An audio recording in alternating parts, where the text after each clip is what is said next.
ATV Venray viert dit jaar het 50-jarig bestaan. En afgelopen zaterdag klonk een startschot voor dit gouden jubileum. Vandaag is de nieuwjaarsreceptie en de koppeling aan het start van het jubileumjaar. En dat betekent dat we gaan starten met een fakkeltocht op de atletiekbaan. Met 50 personen van oud naar jong wordt zeg maar symbolisch de fakkel doorgegeven. Dus gaan we een hele ronde maken en de oudste neemt de daaropvolgende persoon weer mee tot een hele ronde is gemaakt. En uiteindelijk worden alle fakkels op de zijwal geplaatst tot een 50. Op een heel mooi jubileumjaar. Jo.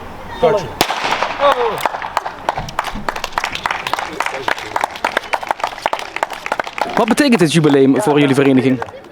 Ja, het is echt een grote mijlpaal, want 50 jaar betekent een gouden jubileum, dus daar zijn we heel blij mee.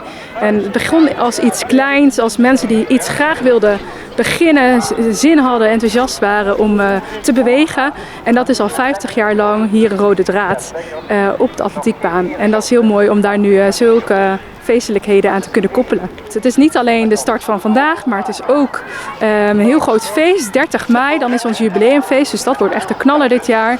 En in andere activiteiten komt dit ook naar voren. Ook wedstrijden die al gepland staan, maar ook hier en daar een extra activiteit.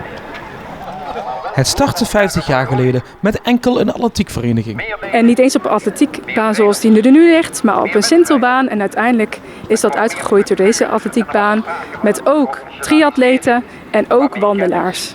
Dus het is uiteindelijk een veel grotere omvang geworden dan dat het aan het begin was.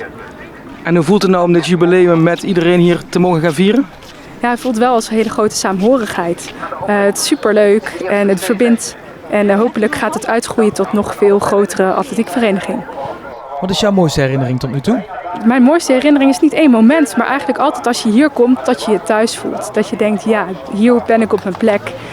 Ik word gezien, ik mag er zijn. En waar kijk je het meest naar uit dit jaar?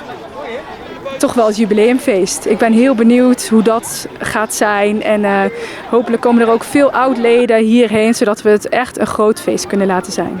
Via een inschrijflijst op de website van ATV Venray kunnen oud-leden zich aanmelden.